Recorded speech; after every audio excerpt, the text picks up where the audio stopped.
Hello.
Good evening, sir.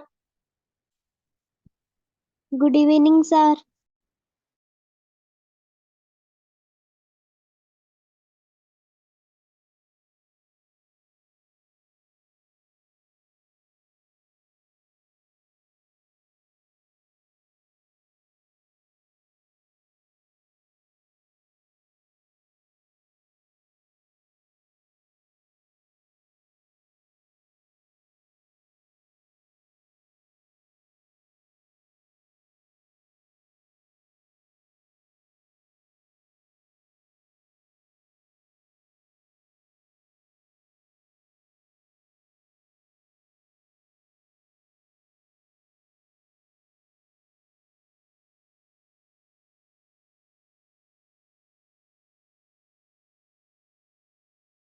Good evening, sir.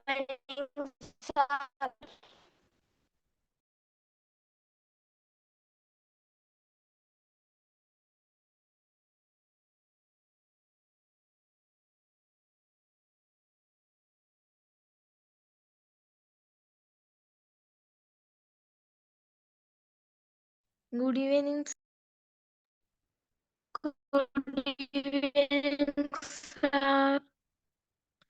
Good evening, sir.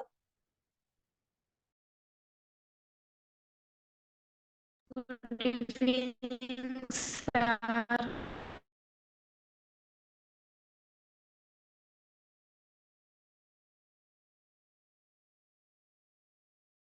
Good evening, sir.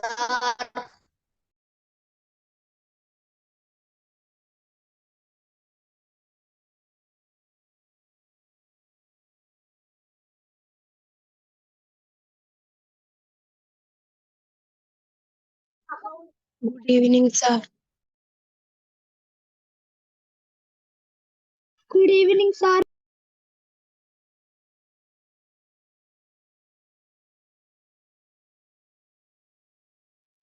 Hello മക്കളെ കേൾക്കാവോ? അതെ. Welcome, sir.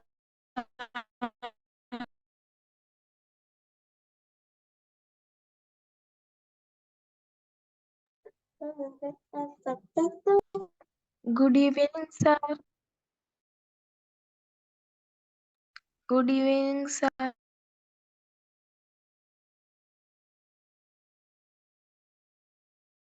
Good evening, sir. Good evening, sir.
Good evening, sir. Good evening, sir. Good evening, sir. Good evening, all. Good evening, sir. Good evening, sir. Good evening, sir.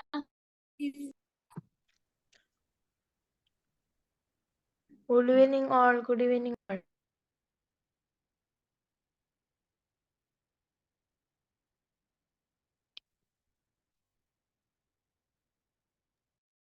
സാറേ കേൾക്കുന്നില്ല.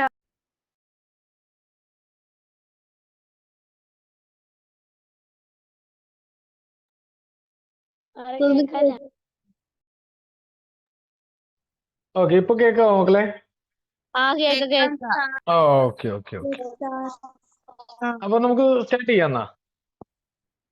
Okay സാറേ. നമ്മൾ ഇന്ന് Indian കോൺസ്റ്റിറ്റ്യൂഷനെ കുറിച്ചിട്ട് കുറച്ച് കാര്യങ്ങളാണ് പഠിക്കാൻ പോകുന്നത്. ഓക്കെ, അപ്പൊ അതില് ഒന്നാമത് നമ്മൾ പറയുന്നത് അതിന്റെ ഹിസ്റ്ററി എങ്ങനെയായിരുന്നു, എന്തിനാണ് നമുക്ക് ഒരു ഇന്ത്യൻ കോൺസ്റ്റിറ്റ്യൂഷന്റെ ആവശ്യം എന്ന ഒന്നാമത്തെ കാര്യങ്ങൾ നമ്മൾ പഠിക്കും. പിന്നെ എങ്ങനെയാണ് നമ്മളൊരു കോൺസ്റ്റിറ്റ്യൂഷൻ ഉണ്ടാക്കിയത് എന്നുള്ള കാര്യങ്ങളൊക്കെ നമ്മൾ ഇതിൽ കുറച്ച് ഡീറ്റെയിൽ ആയിട്ട് പഠിക്കാൻ പോവാണ്. ഓക്കെ, ഇത് 3rd ചാപ്റ്റർ. ഓക്കെ, മക്കളെ ശ്രദ്ധിച്ചോ. നമുക്ക് എന്നാ സ്വാതന്ത്ര്യം കിട്ടിയേ? 1947 ഓഗസ്റ്റ് നമ്മൾ 15-ാം തീയതി അല്ലേ? Yes yes. ഓക്കെ, നമ്മൾ എന്നാ റിപ്പബ്ലിക് ആയത്? ഇന്ത്യ എന്ന ഒരു റിപ്പബ്ലിക് ആയത് 1950 ദിവസം പറഞ്ഞേ. ജാനുവരി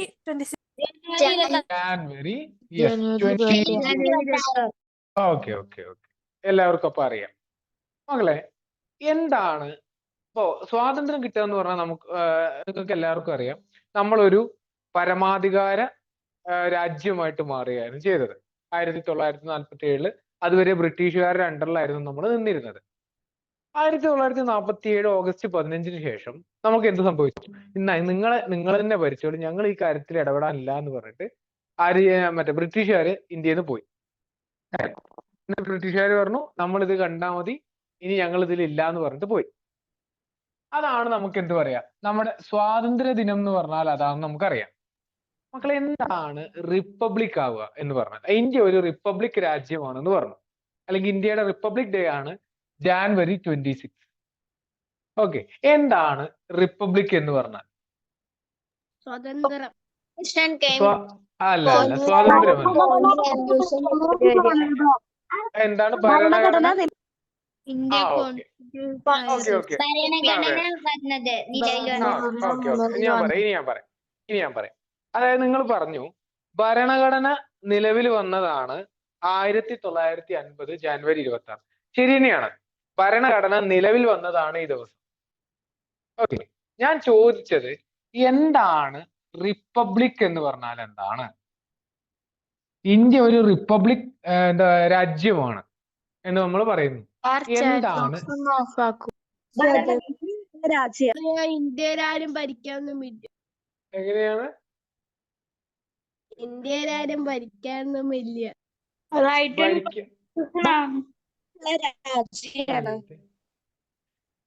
ഇന്ത്യ ഒരു റൈറ്റ് ആൻഡ് കോൺസ്റ്റിറ്റ്യൂഷൻ.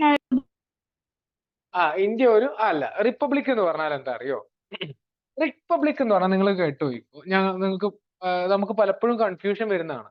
റിപ്പബ്ലിക് എന്ന് പറഞ്ഞാൽ അതിനർത്ഥം സെലക്റ്റഡ് ഹെഡ്, അല്ലെങ്കിൽ തിരഞ്ഞെടുത്ത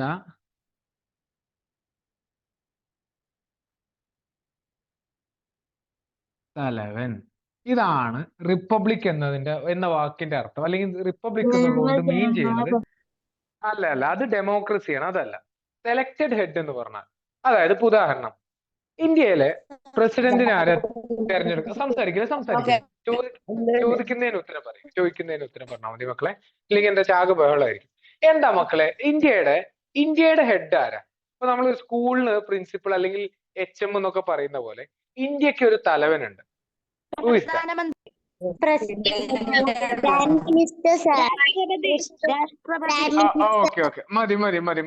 മതി. ഓക്കെ മക്കളെ, ഇന്ത്യയുടെ തലവൻ അല്ലെങ്കിൽ ഇന്ത്യയുടെ ഹെഡ് എന്ന് പറയുന്നത് പ്രസിഡന്റ് ആണ്. ഓക്കെ, പ്രസിഡന്റ് അല്ലെങ്കിൽ നമ്മൾ പറയും രാഷ്ട്രപതി. ഈ രാഷ്ട്രപതിയാണ് നമ്മൾ സെലക്ട്, അല്ലെങ്കിൽ നമ്മൾ ഈ രാജ്യത്തിന്റെ തലവനായിട്ട് നമ്മൾ പറയുക രാഷ്ട്രപതിയാണ്. അപ്പൊ മക്കളെ നോക്കി, ഈ രാഷ്ട്രപതിനെ നമ്മൾ തെരഞ്ഞെടുക്കുകയാണോ ചെയ്യുന്നത്?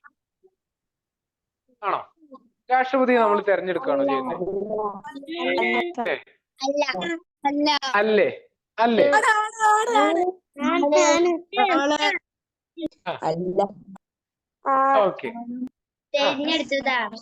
തെരഞ്ഞെടുത്ത. ഓക്കെ, നിങ്ങള് ഇപ്പോ നിങ്ങളെ ഓക്കെ, ഒരു മിനിറ്റ്, ഞാനൊരു ചോദ്യം ചോദിക്കാം. ഇപ്പൊ നമ്മുടെ നാട്ടില് MLA എന്ന് പറയുന്ന ഒരാളുണ്ട്, ഇല്ലേ? Member of legislative assembly. കേട്ടിട്ടുണ്ടോ നിങ്ങള്? MLA. ഈ MLA തെരഞ്ഞെടുക്കാൻ വേണ്ടിയിട്ട് നിങ്ങൾ വോട്ട് ചെയ്യാറുണ്ട്. നിങ്ങൾ നല്ല, നിങ്ങളുടെ അച്ഛനും അമ്മയും നിങ്ങൾക്ക് ഏട്ടന്മാരൊക്കെ ഉണ്ടെങ്കിൽ അവരൊക്കെ വോട്ട് ചെയ്യാറുണ്ട്, 18 വയസ്സ് കഴിഞ്ഞവര്, ഇല്ലേ? ഉണ്ട്. അപ്പൊ നമ്മള് കേട്ടോ, നമ്മൾ MLA ആവാൻ വേണ്ടിയിട്ട് ഒരു തെരഞ്ഞെടുപ്പ് നടക്കുന്നുണ്ട്. ഓക്കെ, നിയമസഭാ ഇലക്ഷൻ എന്നാണ് നമ്മൾ അതിന് പറയാം. ഓക്കെ, MP ആവാൻ വേണ്ടിയിട്ട്, മെമ്പർ ഓഫ് പാർലമെന്റ് ആവാൻ വേണ്ടിയിട്ട് ഇലക്ഷൻ നടക്കുന്നില്ലേ? ഇപ്പതാ നമ്മൾ കുറച്ചു മുമ്പ് വയനാട്, വയനാട് ലോക്സഭാ മണ്ഡലത്തില് ഒരു ഇലക്ഷൻ നടന്നു. നമ്മളെ പ്രിയങ്ക ഗാന്ധി ഒക്കെ വന്ന് മത്സരിച്ച് ജയിച്ച് ഞാൻ പറഞ്ഞുതരാം, 4,60,000 ചില്ലാനും ഭൂരിപക്ഷത്തിന് ആള് ജയിച്ചു പോയി. പിന്നെ നമ്മൾ പറഞ്ഞ പാലക്കാടും ചേലക്കര 2 നിയമസഭാ മണ്ഡലമാണ്. വയനാട് ലോക്സഭാ മണ്ഡലവും പാലക്കാടും ചേലക്കരയും നടന്നത് എന്താണ്? നിയമസഭാ ഇലക്ഷനുമാണ്. അതായത് പ്രിയങ്ക ഗാന്ധിയെ നമ്മൾ MP ആയിട്ടും, അതേപോലെ അവിടെ അല്ലാതെ ജയിച്ച രാഹുൽ മാങ്കൂട്ടത്തിലാണെങ്കിലും UR പ്രദീപ് ആണെങ്കിലും ആ രണ്ടാളെയും നമ്മൾ എന്തായിട്ടാണ് സെലക്ട് ചെയ്തത്? MLA ആയിട്ടാണ് സെലക്ട് ചെയ്തത്, തിരഞ്ഞെടുത്തത്. അതുപോലെ തന്നെ വാർഡുകളില് നമ്മള് പഞ്ചായത്തിലെ വാർഡുകൾക്ക് ഇലക്ഷൻ നടക്കും, ബ്ലോക്ക് പഞ്ചായത്തിൽ ഇലക്ഷൻ നടക്കും, ജില്ലാ പഞ്ചായത്തിൽ ഇലക്ഷൻ നടക്കും. ഓക്കെ, ഞാൻ ഒന്നുകൂടി പറഞ്ഞുതരാം. നമ്മള് ഗ്രാമപഞ്ചായത്തേക്ക് വോട്ട് ചെയ്യും, ഗ്രാമപഞ്ചായത്ത്. ബ്ലോക്ക് പഞ്ചായത്തേക്ക് നമ്മൾ വോട്ട് ചെയ്യും. ഡിസ്ട്രിക്ട് പഞ്ചായത്ത്, ജില്ലാ പഞ്ചായത്തേക്ക് നമ്മൾ വോട്ട് ചെയ്യും. ഓക്കെ, അതേപോലെ തന്നെ അസംബ്ലിക്ക് നമ്മൾ വോട്ട് ചെയ്യും, അസംബ്ലിക്ക്. അതേപോലെ തന്നെ നമ്മൾ ലോകസഭയിലേക്ക് ഇലക്ഷൻ നടക്കും. ഇത്രയും കാര്യങ്ങളിൽ നമ്മൾ ഡയറക്റ്റ് ആയിട്ടാണ് എന്ത് ചെയ്യുന്നത്? തെരഞ്ഞെടുക്കുന്നത്, അല്ലേ മക്കളെ? അങ്ങനെയാണെങ്കിൽ ഞാൻ പറയുന്നു,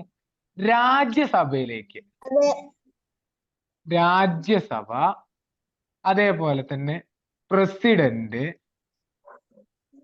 ഓക്കെ മക്കളെ, ഈ കാര്യത്തിലേക്കൊക്കെ നിങ്ങൾ ആരെങ്കിലും വോട്ട് ചെയ്യുന്നുണ്ടോ? ഫോർ എക്സാമ്പിൾ ഞാനൊരു കാര്യം പറയാം. തെരഞ്ഞെടുത്ത ഇവര് ഒക്കെയാണ് അതിലേക്ക് വോട്ട് ചെയ്യുക. യെസ്, അത്രേ ഉള്ളൂ. അതായത് രാജ്യസഭയിലേക്ക് നമ്മൾ എന്ത് ചെയ്യുന്നറിയോ? നമ്മളെ 140 MLA മാരാണ് നമ്മുടെ നിയമസഭയിലേ ഉള്ളത്. ഓക്കെ, ഈ 140 MLA മാരാണ് ആരെ സെലക്ട് ചെയ്യുക? നമ്മുടെ രാജ്യസഭാ മെമ്പറെ, നമ്മൾ ഇൻഡയറക്റ്റ് ചെയ്ത് വോട്ട് ചെയ്യില്ലേ? യെസ്, രാജ്യസഭാ മെമ്പറെ നോമിനേറ്റ് ചെയ്യുക. ആരെ സെലക്ട് ചെയ്യുക? ആരൊക്കെയാ? നമ്മുടെ നിയമസഭയിലുള്ള 140 ആൾക്കാരെ കൂടിയിട്ടാണ് ആര് സെലക്ട് ചെയ്യുക? ഈ രാജ്യസഭാ മെമ്പർ സെലക്ട് ചെയ്യുക. ഓക്കെ, അങ്ങനെയാണെങ്കിൽ മക്കളെ, പ്രസിഡന്റിനെ ആരാ സെലക്ട് ചെയ്യുക?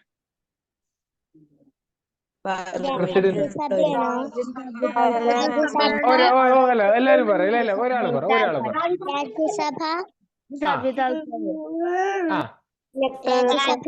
രാജ്യസഭയിലെ ആൾക്കാര് പ്ലസ് ലോകസഭയിലെ ആൾക്കാര് പ്ലസ് പിന്നെ നോക്കി MLA മാര്.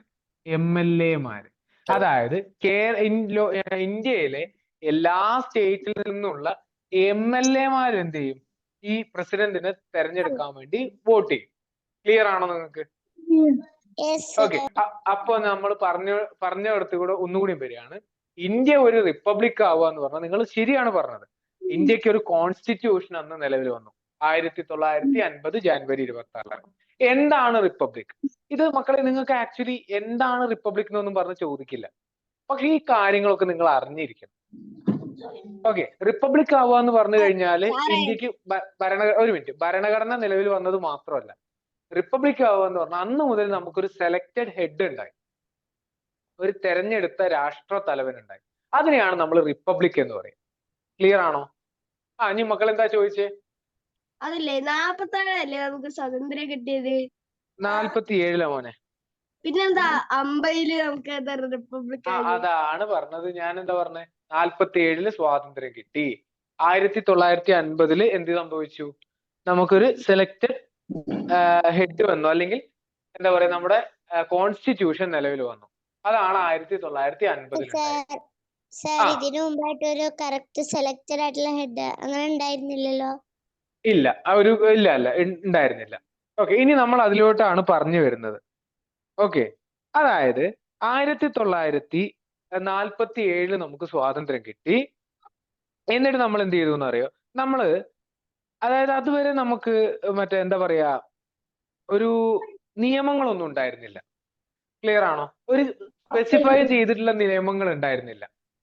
ഓക്കെ, അപ്പൊ നെഹ്റു അതുപോലെ തന്നെ മറ്റേ അംബേദ്കറും സംസാരിക്കല്ലേ മക്കളെ, സംസാരിക്കല്ലേ, പറഞ്ഞുകൊണ്ടിരിക്കുമ്പോ സംസാരിക്കല്ലേ. ഓക്കെ, നെഹ്റു, അംബേദ്കറും അതുപോലെ തന്നെ ഗാന്ധിജി, ഇവര് ഇങ്ങനെ നമ്മുടെ ഈ സ്വാതന്ത്ര്യ സമരം നടന്ന ശേഷം നിങ്ങൾക്ക് ഞാൻ വേറൊരു വർഷം പറഞ്ഞുതരാം, എന്നിട്ട് ഞാൻ അതിലോട്ട് വരാം. ഈ വർഷത്തിന് എന്തെങ്കിലും പ്രത്യേകത ഉണ്ടോ മക്കളെ? ഇൻഡിപെൻഡൻസ് വാർ. അതെ, അതായത് ഇന്ത്യയുടെ ഒന്നാമത്തെ സ്വാതന്ത്ര്യ സമരം നടന്ന വർഷമാണ് 1857. ഓക്കെ, എക്സാക്ട് പറഞ്ഞു കഴിഞ്ഞാൽ മെയ് 20 ആണോ മുഗൾ സാമ്രാജ്യത്തിന്റെ അവസാനം. യെസ്, അതെ അതെ അതെ, ഞാൻ പറഞ്ഞുതരാം. അതായത് ബ്രിട്ടീഷുകാര് ഇന്ത്യയൊക്കെ എന്താ പറയാ ഭരിക്കാൻ ഇതിന് ശേഷമാണ് തുടങ്ങി കഴിഞ്ഞത് ശരിക്കും ഭരിക്കാൻ. അതായത് 57 പ്ലാസി യുദ്ധത്തിന് ശേഷം നടന്നു. അപ്പോ മുഗളൊക്കെ എന്ത് ചെയ്തു? ക്ഷയിച്ചു വരികയാണ്. ഈ 857 ശേഷം ബ്രിട്ടീഷുകാർ സർവാധിപത്യം എടുത്തിട്ട് ഭരിക്കാൻ തുടങ്ങി. നമുക്ക് അതിലോട്ട് വരാം മക്കളെ. ഈ 857 ഒന്നാം സ്വാതന്ത്ര്യ സമരത്തിന്റെ കാരണങ്ങൾ എന്തായിരുന്നു എന്ന് അറിയാം?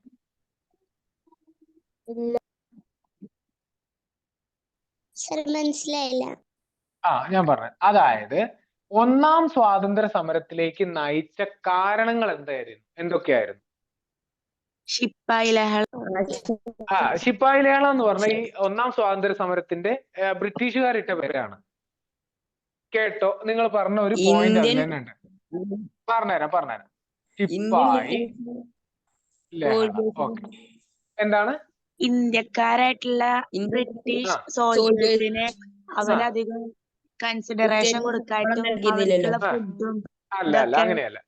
ഓക്കെ, ഞാൻ പറഞ്ഞുതരാം. അതായത് മക്കളെ ഇവിടെ ശ്രദ്ധിച്ചേ, ഇന്ത്യയിലെ ശ്രദ്ധിച്ചോ, നമ്മള് ബ്രിട്ടീഷുകാരുടെ കീഴിൽ കുറെ ഇന്ത്യക്കാര് പട്ടാളക്കാരായിട്ടൊക്കെ ജോലി ചെയ്തിരുന്നു. അവരെയാണ് ബ്രിട്ടീഷുകാര് ശിപ്പായിസ് എന്ന് വിളിക്കുക, ശിപ്പായിമാര്. ക്ലിയർ ആണോ? ശിപ്പായി എന്ന് വിളിക്കുക. അവിടുന്ന് ഇന്ത്യൻ സോൾജേഴ്സിനെയാണ് ബ്രിട്ടീഷുകാരുടെ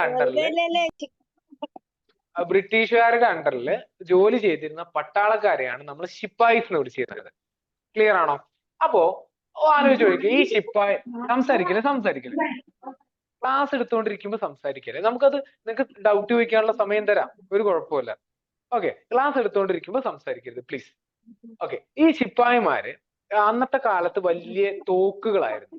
ഇന്നത്തെ പോലെ എന്താ അഡ്വാൻസ്ഡ് ആയിട്ടുള്ള തോക്കുകൾ, AK-47 പോലത്തെ തോക്കുകളൊന്നും ആയിരുന്നില്ല. അപ്പൊ ഇതിലൊരു ബുള്ളറ്റ് നിറയ്ക്കണം. ക്ലിയർ? ഈ തോക്കില് മക്കളെ സംസാരിക്കില്ലേ, ഈ തോക്കിലേക്ക് ഒരു ബുള്ളറ്റ് നിറയ്ക്കണം. ഈ ബുള്ളറ്റ് നിറയ്ക്കണമെങ്കിൽ ഇവരുടെ ആ ബുള്ളറ്റിന് ഒരു തോലുണ്ട്. നമ്മുടെ ഈ കപ്പ് കേക്കിന്റെ ഒക്കെ പുറത്തുള്ള പോലത്തെ ഒരു തോല്. ആ തോല് എന്ത് ചെയ്യണം? കടിച്ചു വലിച്ചിട്ട് വേണം ഈ ബുള്ളറ്റ് ഇൻസേർട്ട് ചെയ്യാൻ. ക്ലിയർ ആണോ? ഈ തൊലി ഇപ്പൊ നോക്കി, ഇതാണ് ആ ബുള്ളറ്റ് എങ്കിൽ നിങ്ങൾ സംസാരിച്ചാ എങ്ങനെ കേൾക്കുക? നിങ്ങൾ സംസാരിക്കാതിരിക്കേ, നിങ്ങൾ സംസാരിച്ചുകൊണ്ടിരുന്ന പറയുന്നതൊന്നും കേൾക്കില്ല. ഓക്കെ, ഇവിടെ നോക്കിയേ, ഇതാണ് ആ ബുള്ളറ്റ്. ഈ ബുള്ളറ്റിനെ ഇങ്ങനെ കവർ ചെയ്തിട്ട് ഒരു തോലുണ്ടായിരുന്നു, ഒരു കവർ ഉണ്ടായിരുന്നു. ഈ ക്ലാസ് ഇപ്പൊ തുടങ്ങിയതാ? ഓക്കെ, ഈ കവർ ഇങ്ങനെ ഉണ്ടായിരുന്നു. ഈ മക്കളെയൊന്നും മിണ്ടാണ്ടിരുന്നേ നിങ്ങള്. ഏത് ഇമ്മയാണത് മിണ്ടാണ്ടിരുന്നേ അവിടെ? ഓക്കെ, ഇവിടെ നോക്കി, ഇതിങ്ങനെ ഒരു തോലുണ്ടായിരുന്നു, ഒരു കവർ ഉണ്ടായിരുന്നു. മക്കളെ, ഈ കവർ നമ്മുടെ പശുവിന്റെയും പന്നിയുടെയും ഒക്കെ ഫാറ്റ് ഉണ്ടല്ലോ, കൊഴുപ്പ്, ഈ സാധനം വെച്ചിട്ടായിരുന്നു ഉണ്ടാക്കിയിരുന്നത്. ക്ലിയർ ആയിരുന്നോ? ഈ ബുള്ളറ്റിന്റെ പുറത്തുള്ള ഈ കവറുകള് നമ്മുടെ പശുവിന്റെയും അതുപോലെ തന്നെ പന്നിയുടെ ഒക്കെ ഫാറ്റ് കൊണ്ട്, കൊഴുപ്പ് കൊണ്ടായിരുന്നു ഉണ്ടാക്കിയിരുന്നത്. അപ്പൊ നിങ്ങളൊന്ന് ആലോചിച്ച് നോക്കിയേ, ഈ തോല് നമ്മൾ കടിച്ചു വലിക്കുമ്പോൾ സ്വാഭാവികമായിട്ട് ഈ ഫാറ്റ് നമ്മുടെ ശരീരത്തിൽ എത്തില്ലേ? ഓക്കെ. ഇന്ത്യയിലെ ഹിന്ദുസിനെ സംബന്ധിച്ചിടത്തോളം, ഹിന്ദു മതത്തിലുള്ള ആളുകളെ സംബന്ധിച്ചിടത്തോളം ഈ പശു എന്ന് പറയുന്ന അവർക്ക് ഭയങ്കര എന്താ പറയാ, ഭയങ്കര ദൈവത്തിന് തുല്യമായിട്ടുള്ള ഒരു മൃഗമാണ്. ഓക്കെ. അപ്പോ ഈ പശുവിന്റെ ഫാറ്റ് നമ്മുടെ വയറ്റിലോട്ട് എത്തുക എന്ന് പറഞ്ഞാൽ അത് ഭയങ്കര അവരെ സംബന്ധിച്ചിടത്തോളം ഭയങ്കര പ്രശ്നമായിരുന്നു. ഇതുപോലെ തന്നെയാണ് മുസ്ലിംസിന് പന്നിയുടെ കാര്യത്തിലും. ഓക്കെ. ഈ മുസ്ലിംസിന് പന്നി അല്ലെങ്കിൽ പോർക്ക് എന്ന് പറഞ്ഞാല് അവർക്ക് ഹറാമായിട്ടുള്ള ഒരു ഭക്ഷണമായിരുന്നു. ഓക്കെ. അപ്പൊ എന്ത് ചെയ്തു? സ്വാഭാവികമായിട്ടും ആ മൃഗക്കൊഴുപ്പും ഈ മുസ്ലിംസിന്റെ വയറ്റിലെത്തും. ഇത് രണ്ടും അവർക്ക് ഭയങ്കര പ്രശ്നമാക്കി.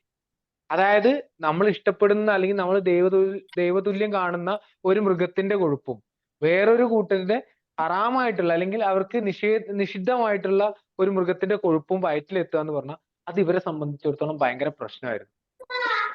ഓക്കെ. അപ്പൊ എന്ത് ചെയ്തു? ഇവര് പറഞ്ഞു അത് പറ്റൂല, ഞങ്ങൾക്ക് അത് ചെയ്യാൻ പറ്റില്ല എന്ന് പറഞ്ഞിട്ട് ചെറിയ ഒരു ലഹള തുടങ്ങി. ഒന്നാമത്തെ കാരണം. ഓക്കെ. ഇതൊരു റീസൺ ആണ്. ഈ ശിപ്പായി ലഹള ഉണ്ടാവാനുള്ള ഒരു റീസൺ ആണ് ഈ മൃഗത്തിന്റെ കൊഴുപ്പ്. ഓക്കെ. മൃഗത്തിന്റെ കൊഴുപ്പ്. രണ്ടാമത്തെ കാരണം, ഓക്കെ, രണ്ടാമത്തെ കാരണം ശ്രദ്ധിച്ചോ. ഇതെന്താ മിണ്ടാണ്ടിരിക്കുക? ആരാണ് മ്യൂട്ട് ചെയ്യാത്ത ആളൊന്നും മ്യൂട്ട് ചെയ്തേ? ഞാൻ നിങ്ങളോട് കഴിഞ്ഞ ക്ലാസ്സിൽ പറഞ്ഞല്ലേ ഇങ്ങനെ സൗണ്ട് ഉണ്ടാക്കാനാണ് ദയവ് നിങ്ങൾ ക്ലാസ് കയറല്ലേ? നിങ്ങൾക്ക് ബാക്കിയുള്ളവരുടെ സമയം കൂടെ പോകുന്നേ. നിങ്ങക്ക് പറഞ്ഞാ മനസ്സിലാവില്ലേ ഇത്? സാറേ ഇങ്ങനെ സംസാരിക്കണവരെ റിമൂവ് ചെയ്തൂടെ? റിമൂവ് ചെയ്യാൻ ഞാൻ പറഞ്ഞിട്ടുണ്ട് അത്. കാരണം എന്തൊരു ബഹളാ നിങ്ങൾ ഈ കാണിക്കുന്നേ?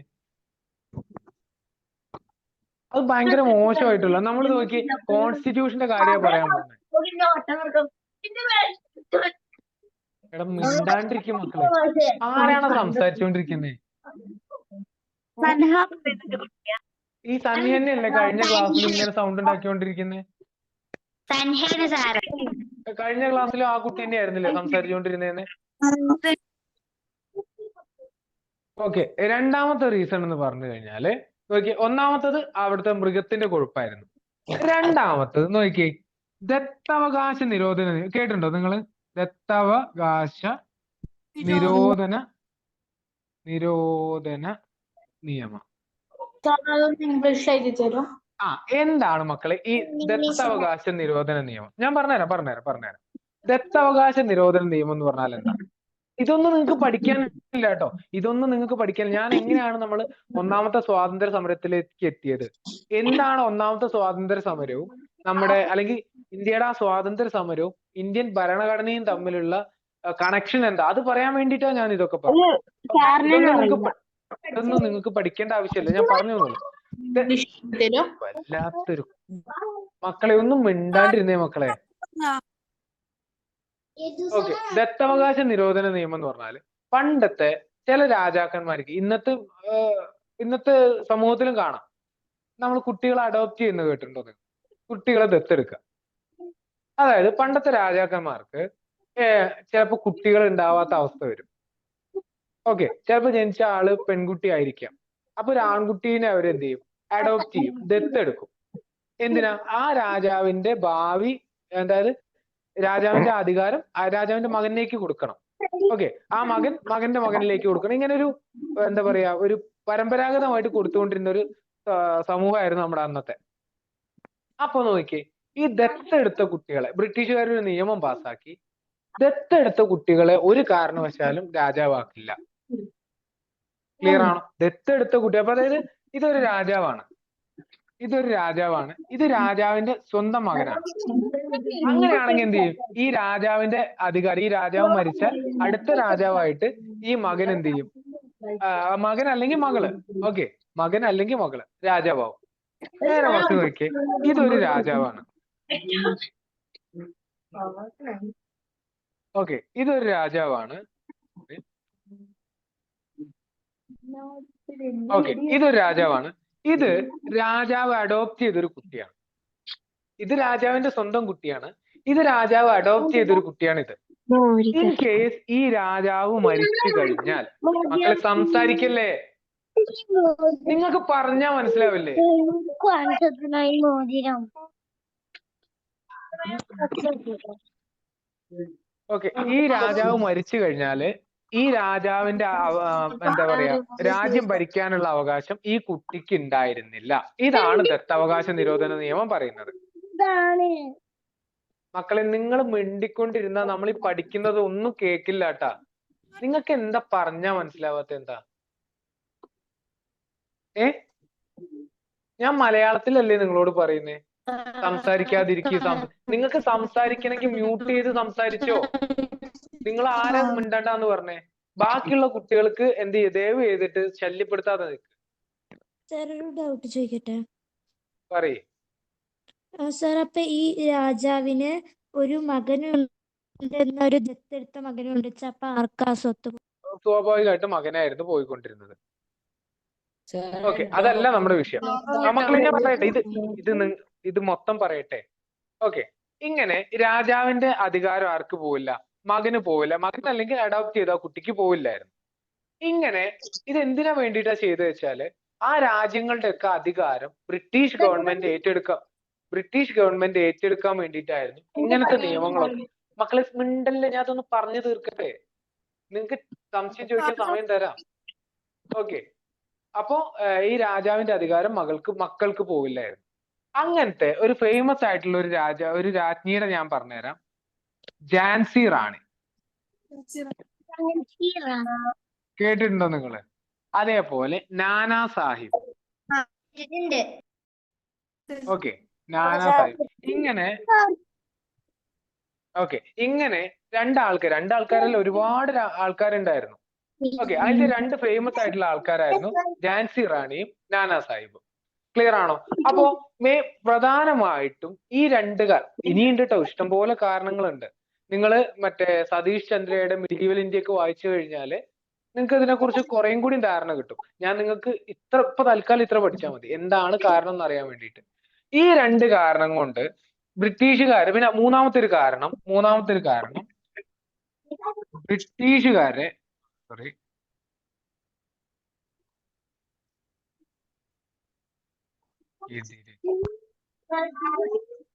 ഓക്കെ, ബ്രിട്ടീഷുകാർക്കെതിരെ ആളുകൾ എന്ത് ചെയ്തു? അതായത് നിങ്ങളെ വീട്ടിലേക്ക് ഒരാൾ വരികയാണ്. ഉദാഹരണത്തിന് നിങ്ങളുടെ വീട്ടിലേക്ക് വേറൊരു ഒരു ചൈനയിൽ നിന്ന് വന്ന ഒരാൾ വരികയാണ് നിങ്ങളുടെ വീട്ടിലേക്ക്. എന്നിട്ട് പറയാണ്, ഞാനാണ് ഈ വീടിന്റെ ആള്. ഈ ചൈനക്കാരൻ പറയാണ്, ഞാനാണ് ഈ വീടിന്റെ ആള്, നിങ്ങൾ ഞാൻ പറയുന്ന പോലെ മാത്രമേ പ്രവർത്തിക്കാവൂ, ഞാൻ പറയാത്തൊരു കാര്യം ഇവിടെ ചെയ്യരുത്, ഞാനാണ് എല്ലാത്തിന്റെയും അധിപൻ എന്ന് പറഞ്ഞാൽ നിങ്ങൾ സമ്മതിക്കുമോ? സമ്മതിക്കില്ല. ഉറപ്പാണല്ലോ. ഇതേ സംഭവം തന്നെയായിരുന്നു നമ്മുടെ നാട്ടുകാർക്കും ഉണ്ടായിരുന്നത്. അതായത് എവിടുന്നോ വന്നിട്ടുള്ള കുറച്ച് ആൾക്കാര് നമ്മടെ ഭരിക്കാൻ തുടങ്ങുകയാണ്. അതെങ്ങനെയാ നമുക്ക് എങ്ങനെയാ അത്? നമ്മൾ അവരെ മീൻസ് സെലക്ട് ചെയ്തതും കൂടെ എലക്ട് ചെയ്തതല്ല. അവര് വന്ന് നമ്മളെ കീഴ്പ്പെടുത്തിയിട്ട് അധികാരം കൈക്കലാക്കിയ ആൾക്കാരാണ്. അവർക്കെതിരെ എങ്ങനെയാണ് നമ്മൾ എങ്ങനെയാ അവരെ സപ്പോർട്ട് ചെയ്യാൻ പറ്റില്ലല്ലോ. ഇങ്ങനത്തെ 3 കാരണങ്ങൾ കൊണ്ടാണ് പ്രധാനമായിട്ടും ഈ ഒന്നാം സ്വാതന്ത്ര്യ സമരം നടന്നിട്ടുള്ളത്. ആർക്കെങ്കിലും സംശയമുണ്ടോ?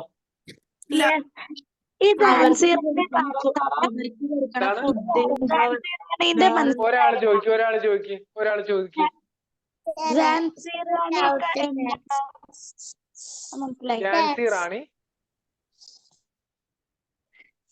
റാണി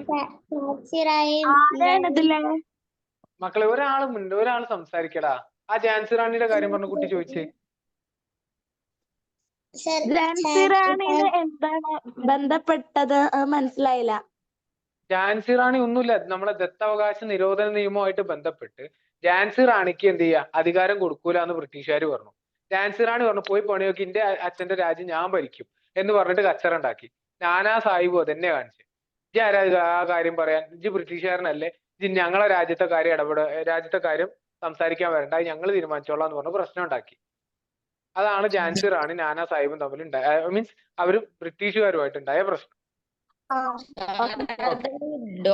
ഇനി ആർക്കെങ്കിലും സംശയമുണ്ടോ?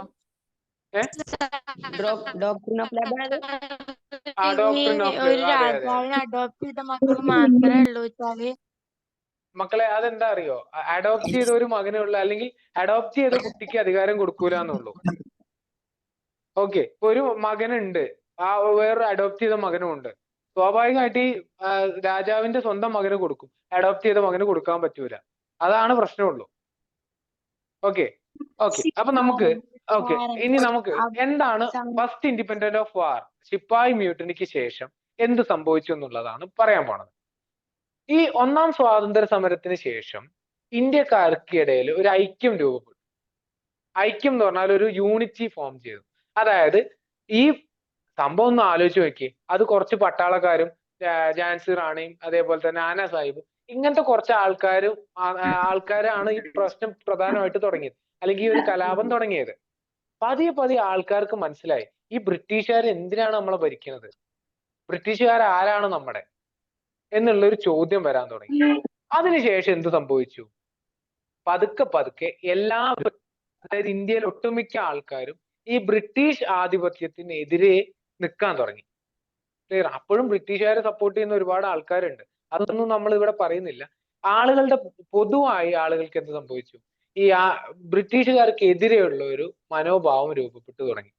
അതായത് നിങ്ങളൊന്ന് ആലോചിച്ച് നോക്കിയാ, ബ്രിട്ടീഷുകാർക്കെതിരെ മാത്രമല്ല, ഈ നാട് ഫ്യൂഡൽ പ്രഭുക്കൾക്കെതിരെ, കിങ്ങുകൾക്കെതിരെ ഒക്കെ ആൾക്കാർക്കെതിരെ ഒരു മനോഭാവം ഉണ്ടാകാൻ തുടങ്ങി.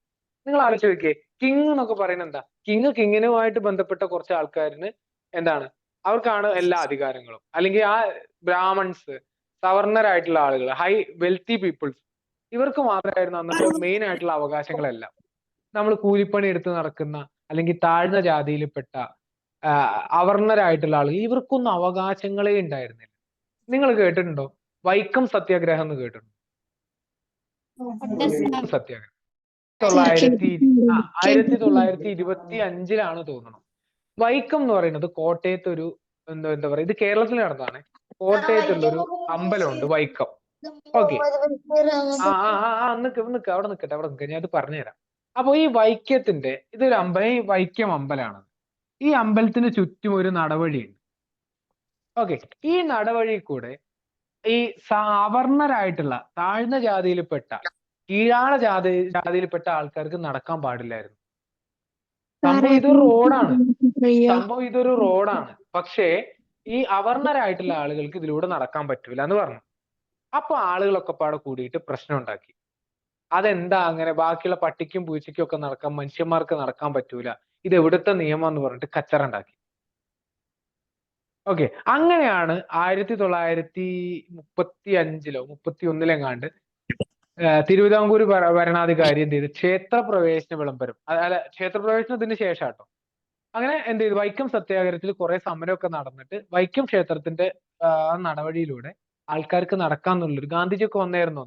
ഓക്കെ, അതുപോലെ തന്നെയാണ് ഗുരുവായൂർ സത്യാഗ്രഹം. ഇതൊക്കെ നമ്മുടെ ഇന്ത്യയിൽ, കേരളത്തിലുണ്ടായ കാര്യമാണ്. കാരണം അത്രയും എന്താ പറയുക, ഡിസ്ക്രിമിനേഷൻ ആയിരുന്നു ഇന്ത്യയിൽ നടന്നുകൊണ്ടിരുന്നത്. ക്ലിയർ? അത് പറയാൻ വേണ്ടിയിട്ടാണ് ഞാൻ ഈ എക്സാമ്പിൾ ഒക്കെ പറഞ്ഞത്. ഇതൊക്കെ പറഞ്ഞാലേ ഈ ഇതിനെ ഓവർകം ചെയ്യാൻ വേണ്ടിയിട്ട് 1857 ശിപ്പായി മ്യൂട്ടണിക്ക് ശേഷം എന്തൊക്കെ സംഭവിച്ചു എന്നുള്ളത് പറഞ്ഞു വരുന്നത്. ഓക്കെ, ഈ ഗുരുവായൂർ സത്യാഗ്രഹം എന്ന് പറഞ്ഞു കഴിഞ്ഞാൽ ഗുരുവായൂർ അമ്പലത്തിൽ എല്ലാ ആളുകൾക്കും പ്രവേശനം ഉണ്ടായിരുന്നില്ല. ഒരു ഹിന്ദുക്കളിൽ തന്നെ എല്ലാ ആളുകൾക്കും ഉണ്ടായിരുന്നില്ല. ഓക്കെ, അതായത് ഇപ്പൊ ബ്രാഹ്മിൺസിന് അവിടെ കയറാം, ക്ഷത്രിയർക്ക് അവിടെ ചേരാം, ശൂദ്രർക്ക് അവിടെ പോയി പ്രാർത്ഥിക്കാൻ പറ്റും, ബാക്കിയുള്ള ആളുകൾക്കൊന്നും പറ്റില്ല. ഇങ്ങനത്തെ വളരെ വൃത്തികെട്ട ഒരു ആചാരം നമ്മുടെ കേരളത്തിലുണ്ടായിരുന്നു. എനിക്ക് തോന്നുന്നു 1931 തോന്നുന്നു ഗുരുവായൂർ സത്യാഗ്രഹം നടന്നു. ആ വർഷം നിങ്ങളൊന്ന് വെരിഫൈ ചെയ്യണം കേട്ടോ, എന്റെ ഒരു ഓർമ്മയിൽ നിന്ന് ഞാൻ എടുത്ത് പറഞ്ഞത്. അപ്പോ ഈ ക്ഷേത്രപ്രവേശന വിളംബരം നടന്നോട് കൂടിയിട്ട് ആളുകൾക്ക് എല്ലാവർക്കും അമ്പലത്തിൽ കയറണം എന്നുള്ളൊരു കോൺസെപ്റ്റിൽ വന്നു. ആൾക്കാർക്കെല്ലാം എന്ത് ചെയ്യുക, ഞങ്ങൾക്ക് പ്രാർത്ഥിക്കണം. അതാണ് നമ്മുടെ കഴിഞ്ഞ ക്ലാസ്സിലൊക്കെ പഠിച്ച ഈ സൂഫിസോ അതുപോലെ തന്നെ ഭക്തി മൂവ്മെന്റ് ഒക്കെ പറഞ്ഞത് തന്നെയാണ്, എല്ലാവർക്കും പ്രാർത്ഥിക്കണം. ഓക്കെ, അതിന്റെ ഒക്കെ ഇൻഫ്ലുവൻസ് വരുന്നത് ശരിക്കും ഈ ഒരു ഭാഗത്താണ് വരുന്നത്. അപ്പോ എന്ത് സംഭവിച്ചു? നമ്മുടെ മന്നത്ത് പത്മനാഭനും AK ഗോപാലനും ഒക്കെ ചേർന്നിട്ട്, AKG ഒക്കെ ചേർന്നിട്ട് സമരം നടത്തുകയും അതിന്റെ ഫലമായിട്ട് തിരുവിതാംകൂർ ഭരണാധികാരി എന്ത് ചെയ്തു? നമ്മുടെ ക്ഷേത്രപ്രവേശന വിളംബരം എല്ലാ ആൾക്കാർക്കും, ഹിന്ദുക്കളായിട്ടുള്ള എല്ലാവർക്കും ക്ഷേത്രത്തിൽ കയറാം, അവിടെ പോയി പ്രാർത്ഥിക്കാം എന്ന നിയമം വന്നു. ഓക്കെ, അപ്പൊ ഒന്ന് ആലോചിച്ച് നോക്കി, 1837 ശേഷം, അല്ല 1857 ശേഷം ഇതേപോലെ ഒരു സംഭവമാണ് രൂപപ്പെട്ടത്. അതായത് ഞങ്ങൾ ഞങ്ങൾ എന്ന് പറഞ്ഞിട്ടുള്ള ഒരു കോൺസെപ്റ്റ് വന്നു, ഇന്ത്യക്കാർ എന്ന് പറഞ്ഞിട്ടുള്ള കോൺസെപ്റ്റ് വന്നു അവിടെ. ക്ലിയർ ആണോ? ക്ലിയർ ആണോ മക്കളെ? Okay okay okay. അങ്ങനെ നിങ്ങൾ മറ്റേ അപ്പൊ 1857 നമ്മള് മറ്റേ ശിപ്പായി മ്യൂട്ടണിയുടെ കാര്യം പറഞ്ഞു. 1885 വർഷം ശ്രദ്ധിക്കണം, ഇത് ഇമ്പോർട്ടന്റ് ആണ്. ഈ 1857 INC എന്ന് പറഞ്ഞിട്ടൊരു സംഘടന രൂപീകരിച്ചു. എന്താണ് മക്കളെ INC? ഇന്ത്യൻ ഇന്ത്യൻ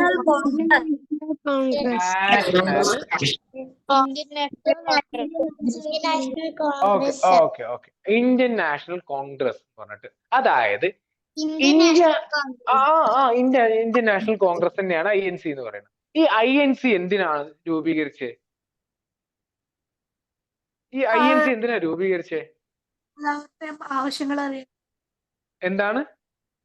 എല്ലാവരുടെ ഒന്നുമില്ല. അതായത് ഒന്നാമത്തത് ബ്രിട്ടീഷുകാരെ എതിർക്കണം. എന്നിട്ട് നമ്മുടെ ഭരണം ഇന്ത്യക്കാർക്ക് കൊടുക്കണം. ഓക്കെ. ഇവർക്കിടയിൽ ഒരു യൂണിറ്റി ഫോം ചെയ്യണം. മക്കളെ, കഴിഞ്ഞ ക്ലാസ്സിലെ നോട്ട് ഞാൻ 1-2 ഹോസ്പിറ്റലായത് കുറച്ച് കാരണം കൊണ്ടായിരുന്നു നോട്ട് അയക്കാഞ്ഞത്. ഞാൻ ഈ ചാപ്റ്ററിന്റെയും കൂടി ഞാൻ ഇന്ന് നാളെ ആയിട്ട് നോട്ട് അയക്കാം കേട്ടോ. ഓക്കെ. യൂണിറ്റി ഉണ്ടാക്കണം. ഓക്കെ.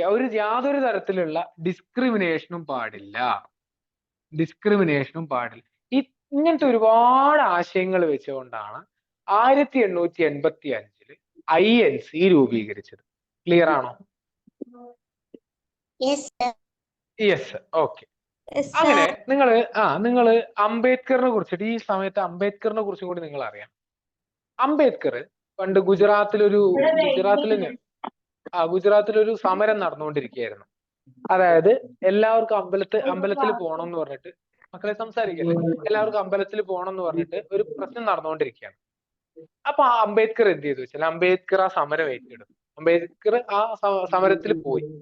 എന്നിട്ട് പറഞ്ഞു, ഇങ്ങനെയൊന്നും ആയാൽ പറ്റില്ല, എന്ത് ചെയ്യണം, മക്കളെ സംസാരിക്കില്ലേ, മറ്റെല്ലാവർക്കും പ്രവേശനം കൊടുക്കണം എന്ന് അമ്പലത്തിലെ അധികാരികളോട് പറഞ്ഞു.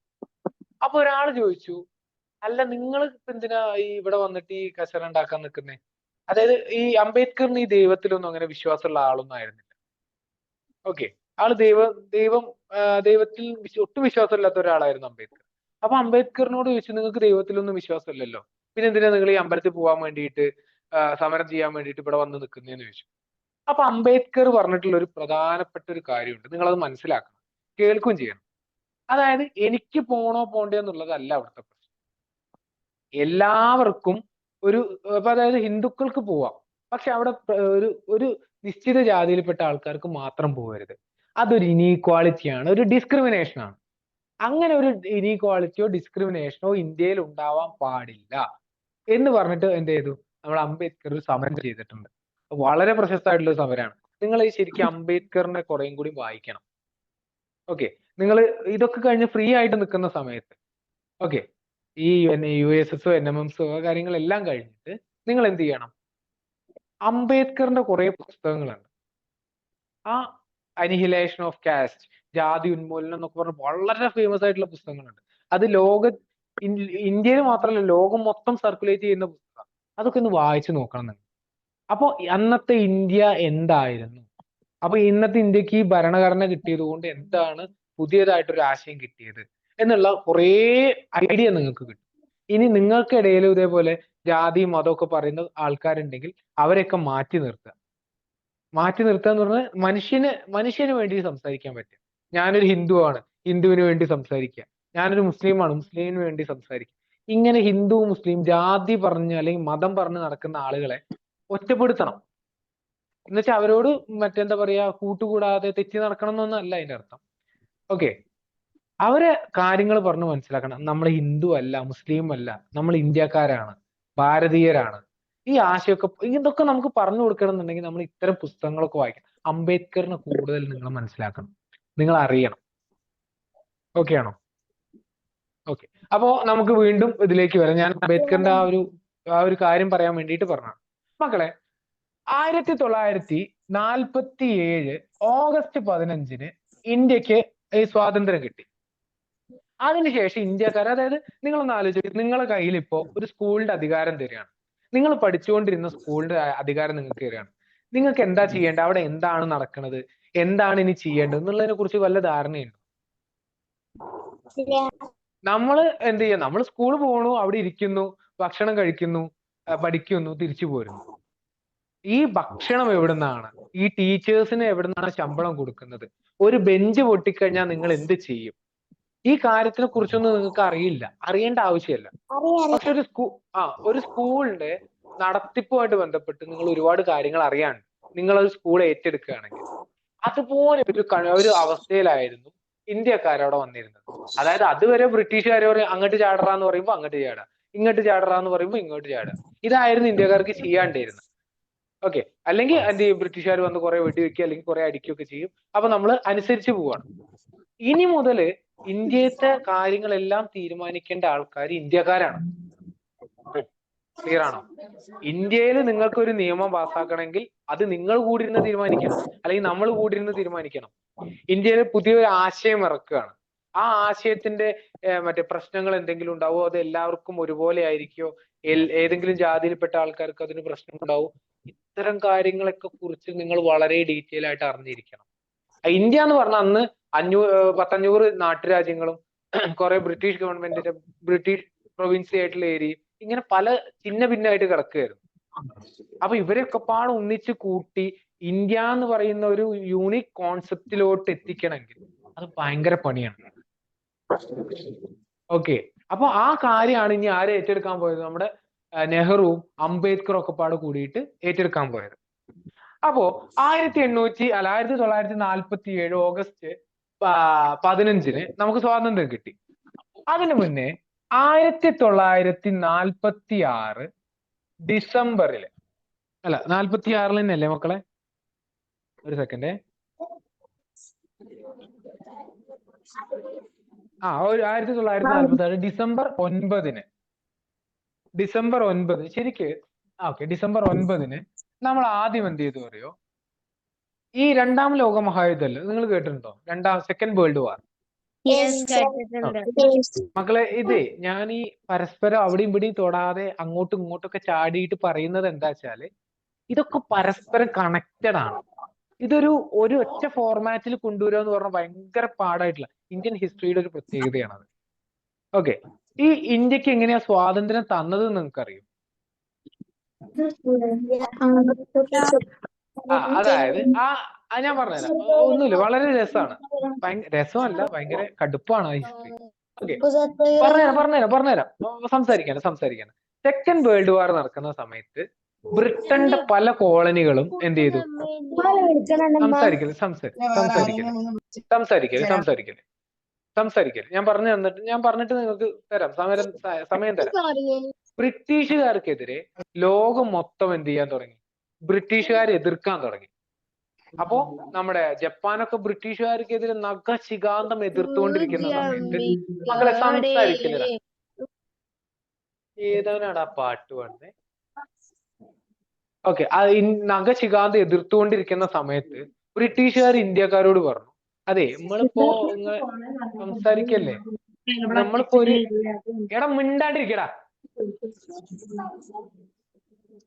എന്ത് കഷ്ടം, നിങ്ങളോടല്ലേ ഈ പറയുന്നത്. ഓക്കെ, ബ്രിട്ടീഷുകാരോട് പറഞ്ഞു, അമ്മണ്ടല്ലേ, മതി. ഓക്കെ, അപ്പൊ ബ്രിട്ടീഷുകാർ ഇന്ത്യക്കാരോട് പറഞ്ഞു, നമ്മളിപ്പോ നിന്ന് കഴിഞ്ഞാൽ നിങ്ങൾക്ക് ഞാൻ എന്ത് ചെയ്യാം, ഒരു സ്വാതന്ത്ര്യം തരാം. അതായത് ബ്രിട്ടീഷ് ഗവൺമെന്റിന്റെ കീഴിൽ എന്ത് ചെയ്യാം, നിങ്ങൾക്ക് രാജ്യം ഭരിക്കാം, അതായത് ഇന്ത്യക്ക് ഒരു സ്വാതന്ത്ര്യം തരാം. പക്ഷെ എല്ലാത്തിനും മുകളിലായിട്ട് പുത്രികാ രാജ്യ പദവി എന്നാണ് നമ്മളതിനെ മലയാളത്തിൽ പറയും, ഇംഗ്ലീഷ് എനിക്ക് ആ ടേം വരുന്നില്ല. അതായത് ബ്രിട്ടീഷുകാരുടെ കീഴിൽ ഇന്ത്യക്ക് ഒരു സ്വതന്ത്ര രാജ്യമായിട്ട് ഭരിക്കാം. ക്ലിയർ ആണ്? ഇതാണ് അവിടെ നടന്നുകൊണ്ടിരുന്നത്. സംസാരിക്കില്ലടാ,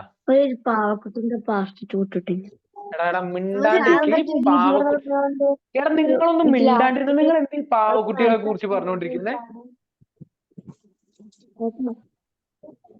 നിങ്ങൾ എന്ത് ഈ പാവക്കുട്ടീന്റെ ഒക്കെ കാര്യമാണോ പറയുന്നതാണോ ഇവിടെ കൂടിയിരിക്കുന്നത് നിങ്ങൾ? സാർ എല്ലാവരുടെയും മ്യൂട്ട് ചെയ്യാൻ പറയുക.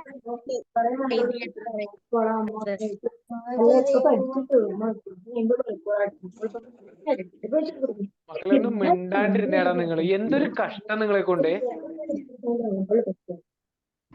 സാറേ ഓൾറെഡി ഒരാളാണ് സാറേ സംസാരിക്കുന്നത്. ലൈഷ മിൻഹ.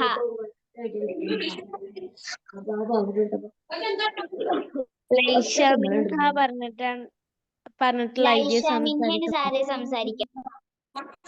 ആയിഷ മിനിയൻ ഫാത്തിമ റഹ്നിയും സംസാരിക്കുന്നുണ്ട്.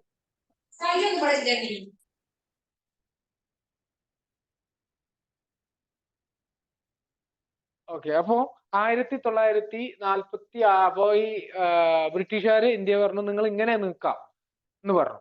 അപ്പൊ ബ്രിട്ടീഷുകാർ എന്ത് ചെയ്തു വെച്ചാല് ഇന്ത്യക്കാർ പറഞ്ഞു ഞങ്ങൾക്ക് അത് വേണ്ട, ഞങ്ങൾക്ക് തരികയാണെങ്കിൽ ഞങ്ങൾ തന്നെ നിങ്ങളെ കീഴിൽ ഞങ്ങൾക്ക് നിൽക്കണ്ട, നിങ്ങൾ എന്ത് ചെയ്യാ, നിങ്ങൾ നാട്ടിലോട്ട് തിരിച്ചു പോവാ, ഞങ്ങളെ ഭരിക്കാൻ ഞങ്ങൾക്ക് അറിയാന്ന് പറഞ്ഞിട്ട് എന്ത് ചെയ്തു, ബ്രിട്ടീഷുകാരുടെ ആ ഒരു ഓഫർ അവർ ഇന്ത്യക്കാർ തട്ടിക്കളഞ്ഞു. അങ്ങനെ സെക്കൻഡ് വേൾഡ് വാർ കൊടുമ്പിരി കൊണ്ടിരിക്കുന്ന സമയത്ത് ഒടുക്കം ബ്രിട്ടീഷുകാര്, അതായത് ബ്രിട്ടീഷുകാർ തോക്കുന്നുള്ള അവസ്ഥ വരെ എത്തി. അപ്പൊ പറഞ്ഞു നിങ്ങൾ ശരി, നിങ്ങൾക്ക് ഞങ്ങൾ സ്വാതന്ത്ര്യം തരാം, നിങ്ങൾ ഞങ്ങളെ സഹായിക്കുക, ഞങ്ങളൊപ്പം ഒന്ന് കൂട് എന്ന് പറഞ്ഞിട്ട് ഇന്ത്യനോട് വീണ്ടും ബ്രിട്ടീഷ് ഗവൺമെന്റ് ഇത് ചോദിച്ചു, സഹായം ചോദിച്ചു.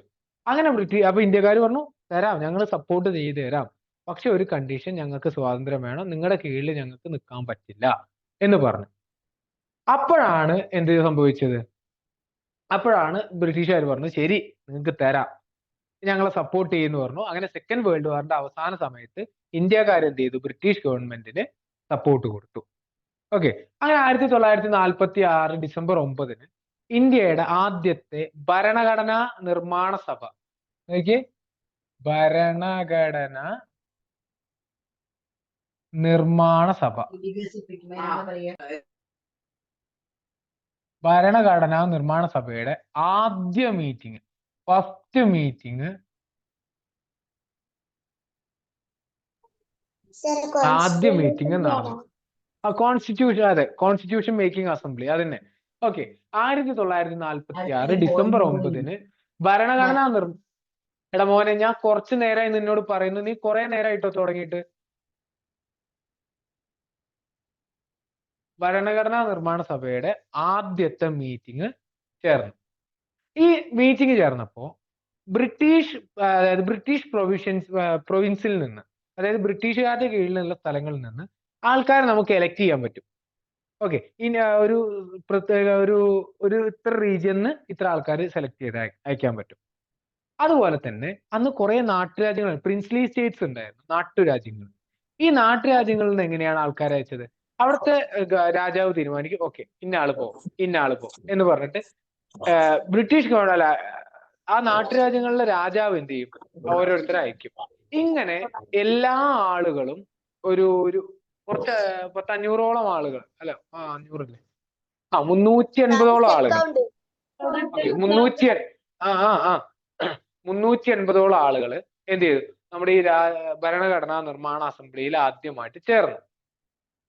എന്നിട്ട് അംബേദ്കർ എല്ലാരും കൂടിയിട്ട് പറഞ്ഞു ഈ ആളുകളെ കുറെ കമ്മിറ്റികളായിട്ട് തിരിച്ചു. സ്റ്റിയറിംഗ് കമ്മിറ്റി, അതെ, റൂൾസ് ആൻഡ് റെഗുലേഷൻസ് കമ്മിറ്റി, അതുപോലെ തന്നെ എന്താ പറയാ, മൗലികാവകാശ കമ്മിറ്റി, ഇങ്ങനത്തെ ഒരുപാട് കമ്മിറ്റികൾ, മിണ്ടല്ലേ ഞാൻ പറയാം, ഇങ്ങനത്തെ ഒരുപാട് കമ്മിറ്റികളാക്കിയിട്ട് തിരിച്ചു. എന്നിട്ട് ഓരോരുത്തരോട് ഓരോ ചുമതല ഏൽക്കാൻ പറഞ്ഞു. ഓരോ ആൾക്കാരെ അതിന്റെ ഹെഡായിട്ട്, ഇപ്പൊ സ്റ്റിയറിംഗ് കമ്മിറ്റിയിലെ ആളായിട്ട് നമ്മുടെ രാജേന്ദ്ര പ്രസാദ് ഉണ്ടായിരുന്നു. അതുപോലെ തന്നെ മൗലികാവകാശ കമ്മിറ്റിയുടെ ചെയർമാനായിട്ട് നമ്മുടെ സർദാർ വല്ലഭായ് പട്ടേൽ ഉണ്ടായിരുന്നു. ഇങ്ങനെ ഒരുപാട് ആൾക്കാരെ ഓരോ കമ്മിറ്റിയുടെ ഹെഡൊക്കെ ആക്കി വെച്ചിട്ട് ഇവരോട് പറഞ്ഞു നമുക്ക് വേണ്ടത്, ഇന്ത്യക്ക് വേണ്ടത്, ഇന്ത്യയിലെ എല്ലാ ആളുകൾക്കും തുല്യ പ്രാധാന്യമുള്ള, ശ്രദ്ധിക്കണം, തുല്യ പ്രാധാന്യമുള്ള, അവർക്ക് യാതൊരു തരത്തിലുള്ള ഡിസ്ക്രിമിനേഷനും ഇല്ലാത്ത, എല്ലാവരും അംഗീകരിക്കുന്ന ഒരു ഭരണഘടനയായിരിക്കണം ഇന്ത്യക്ക് വേണ്ടിയിരുന്നത് എന്ന് പറഞ്ഞിട്ട് ഇവരെന്ത് ചെയ്തു, ഈ ഭരണഘടനാ നിർമ്മാണ സഭ കൂടി. എന്നിട്ട് എന്ത് ചെയ്തു, ഒരു വിഷയം പറയും. ഈ ഒരു വിഷയം പറഞ്ഞിട്ട് ഇതിന്റെ ബാക്കി കാര്യങ്ങൾ വെച്ചിട്ട് ചർച്ച ചെയ്യാണ് എല്ലാവരും. അതായത് ഇപ്പോ ഒരാള് പറഞ്ഞു, ഇപ്പോ നമ്മുടെ ഇന്ത്യയുടെ ആമുഖം അല്ലെങ്കിൽ ഭരണഘടനയുടെ ആമുഖം in the name of God, ദൈവത്തിന്റെ നാമത്തിലാവണം എന്ന് പറഞ്ഞിട്ട് ഒരാൾ വാദിച്ചു. ഓക്കെ, അതായത് ഇന്ത്യ പ്രിയാമ്പിൾ തുടങ്ങുന്നത് അല്ലെങ്കിൽ ഭരണഘടന തുടങ്ങുന്നത് ദൈവത്തിന്റെ നാമത്തിൽ, ദൈവത്തിന്റെ പേരിലായിരിക്കണം തുടങ്ങണം എന്ന് പറഞ്ഞു. അപ്പൊ അവിടെ ഒരാൾ പറഞ്ഞപ്പോ അതിന് ഒപ്പോസ് ചെയ്തിട്ട് പറഞ്ഞു, ശരി നമുക്ക് തുടങ്ങാം. ഏത് ദൈവത്തിന്റെ പേരിൽ പറയും? ഏത് ദൈവത്തിന്റെ പേരിൽ? അതായത് ഇന്ത്യയിൽ ഒരുപാട് ദൈവങ്ങളുണ്ടല്ലോ, അതിൽ ഏത് ദൈവത്തിന്റെ പേരിലാണ് തുടങ്ങുക എന്ന് ചോദിച്ചു. അപ്പൊ കുറെ ആൾക്കാർ പറഞ്ഞു രാമന്റെ പേരിൽ തുടങ്ങണം, കുറെ ആൾക്കാർ പറഞ്ഞു ഇൻ ദ നെയിം ഓഫ് അല്ലാഹ്, അള്ളാഹുവിന്റെ നാമത്തിൽ തുടങ്ങണം എന്ന് പറഞ്ഞു. ഇങ്ങനെ ഒരുപാട് പിന്നെ കച്ചറയുണ്ടായത്. കച്ചറ എന്ന് പറഞ്ഞാൽ അടിയൊന്നുമല്ല, അവര് മറ്റെന്താ പറയാ, അവരുടെ കാര്യങ്ങൾ ചർച്ച ചെയ്തു, സംസാരിച്ചുകൊണ്ടിരുന്നു. ഓക്കെ, ഇങ്ങനെയല്ല വേണ്ടത്, അങ്ങനെയാണ് ഈ സരസ്വതിയുടെ നാമത്തിൽ, ഭദ്രകാളിയുടെ നാമത്തിൽ, ഇങ്ങനെ ഒരുപാട് ദൈവങ്ങളുടെ പേരിൽ വന്നപ്പോൾ നമ്മളെ നെഹ്റു പറഞ്ഞു, നെഹ്റു ഒരു നിരീശ്വരവാദിയായിരുന്നു കേട്ടോ. നെഹ്റു പറഞ്ഞു, ശരി, നെഹ്റു അല്ല, ഒരാൾ ആരാന്ന് എനിക്ക് ഓർമ്മയില്ല, ആള് പറഞ്ഞു, ശരി നിങ്ങൾ എല്ലാവരും ദൈവത്തിൽ തുടങ്ങണം എന്ന് പറയുന്നുണ്ട്, ഈ ദൈവത്തിൽ വിശ്വാസമില്ലാത്ത ആളുകളും ഇന്ത്യൻ ഭരണഘടനയുടെ ഭാഗമല്ലേ, അവര് അപ്പൊ എങ്ങനെയാണ് ഈ ഭരണഘടന ഉൾക്കൊള്ളുക എന്ന് ചോദിച്ചു. അതായത് നിങ്ങൾ എല്ലാവരും ദൈവത്തിന്റെ പേരിൽ തുടങ്ങുക എന്ന് പറയുമ്പോൾ ദൈവത്തിൽ വിശ്വാസമില്ലാത്ത ആളുകൾ അവര് എന്ത് ചെയ്യുക, അവർക്കും ബാധകമാണല്ലോ ഈ ഭരണഘടന. അപ്പൊ അതെങ്ങനെയാ ശരിയാവുക എന്ന് ചോദിച്ചു. അപ്പോഴാണ് നെഹ്റു പറഞ്ഞത്, നമുക്ക് V the people of India, ഇന്ത്യയിലെ ജനങ്ങളായ നാം. ഭയങ്കര ഫേമസ് ആയിട്ടുള്ള ഒരു വാക്യമാണ്, നോക്കിയേ, ഇന്ത്യയിലെ ജനങ്ങളായ നാം. ടെക്സ്റ്റിന്റെ ഫ്രണ്ടിൽ. അതെ, ടെക്സ്റ്റിന്റെ ഫ്രണ്ടിലുണ്ട്, നോക്കിയേ, ഇന്ത്യയിലെ ജനങ്ങളായ നാം. ഇന്ത്യയുടെ പേരിലാണ് നമ്മൾ തുടങ്ങേണ്ടത്. അതിലൊരാളുടെ, ഒരു രാജ്യത്തിന്റെ പേരിലോ അല്ലെങ്കിൽ ഒരു മതത്തിന്റെ പേരിലോ അല്ലെങ്കിൽ ഒരു ദൈവത്തിന്റെ പേരിലോ അല്ല, ഇന്ത്യയിലെ ജനങ്ങൾ. അപ്പൊ നോക്കി, ഇന്ത്യയിലെ ജനങ്ങളിൽ വിശ്വാസമുള്ളവരുണ്ടാവും, വിശ്വാസമില്ലാത്തവരുണ്ടാവും, നിരീശ്വരവാദിയായിട്ടുള്ള ആൾക്കാരുണ്ടാവും. എല്ലാവർക്കും ഇന്ത്യ എന്ന് പറഞ്ഞ ഒരു കോൺസെപ്റ്റ്, ഇന്ത്യ എന്ന് പറഞ്ഞ കോൺസെപ്റ്റ് എന്ന് പറഞ്ഞ ഒരു ആശയം, ആ ആശയത്തിൽ നിന്ന് തുടങ്ങണം എന്ന് പറഞ്ഞിട്ട്, അങ്ങനെയാണ് നമ്മുടെ preamble we the people of India solemnly എന്ന് പറഞ്ഞിട്ടൊരു കുറച്ച് കാര്യങ്ങൾ പറയുന്നുണ്ട്. നിങ്ങളുടെ ടെക്സ്റ്റ് ബുക്കിന്റെ ഫ്രണ്ടില് ആ ഇന്ത്യയുടെ ആമുഖമുണ്ട്, ആ ആമുഖം വായിക്കണം. ആ ആമുഖത്തില് നിങ്ങൾ പറയുന്നത് 3 കാര്യങ്ങൾ പറയുന്നുണ്ട്. ഒന്ന്, എന്താണ് ഇന്ത്യ? നോക്കിയേ, അത് പറയാനുള്ള ഒരു എളുപ്പ വഴി ഞാൻ പറയാം. പസമജറി, ടോം ആൻഡ് ജെറി അല്ല, പസമജറി. എന്ന് പറഞ്ഞാൽ പരമാധികാരം, പരമാധികാരം, അതായത് സോവറെയിൻ എന്ന് പറയും ഇംഗ്ലീഷിൽ. അതായത് ഇന്ത്യയുടെ കാര്യങ്ങളിലോ ഇന്ത്യയുടെ പുറത്ത് നടക്കുന്ന കാര്യങ്ങളിലോ ഒരു കാര്യം പറയണമെങ്കിൽ അല്ലെങ്കിൽ ഒരു കാര്യം തീരുമാനിക്കണമെങ്കിൽ ഒരാളുടെയും സഹായം വേണ്ട, അത് ഇന്ത്യക്കാരനെ അറിയാം. ഇപ്പൊ നിങ്ങളുടെ വീട്ടിലത്തെ കാര്യം തീരുമാനിക്കണമെങ്കിൽ നിങ്ങളുടെ കുടുംബക്കാരാണോ തീരുമാനിക്കുക, അല്ലെങ്കിൽ നിങ്ങളുടെ നാട്ടുകാരാണോ തീരുമാനിക്കുക? അല്ല, നിങ്ങളുടെ വീട്ടിലത്തെ കാര്യം തീരുമാനിക്കേണ്ട ഏറ്റവും അൾട്ടിമേറ്റ് ആള് എന്ന് പറഞ്ഞാൽ നിങ്ങൾ തന്നെയാണ്.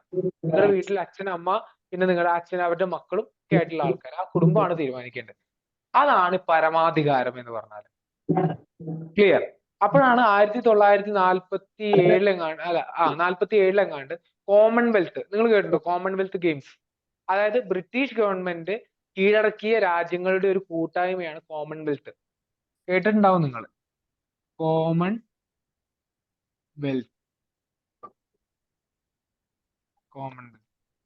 3-4 കൊല്ലം കൂടുമ്പോ കോമൺവെൽത്ത് ഗെയിംസ് ഒക്കെ നടക്കാറുണ്ട്. ഓക്കെ, ഈ കോമൺവെൽത്തില് ഇന്ത്യ പറഞ്ഞു, ഇതിന്റെ കോമൺവെൽത്തിന്റെ ആ ഒരു സംഘടനയുടെ ഹെഡ് ആയിട്ട് ആരെ തെരഞ്ഞെടുത്തു?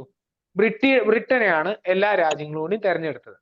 അപ്പൊ ഇന്ത്യ പറഞ്ഞു, ശരി, ഞങ്ങൾ ബ്രിട്ടനെ അംഗീകരിക്കുന്നു. അതിനർത്ഥം ഞങ്ങളുടെ കാര്യങ്ങൾ തീരുമാനിക്കാൻ ബ്രിട്ടൻ അവകാശമുണ്ട് എന്നല്ല.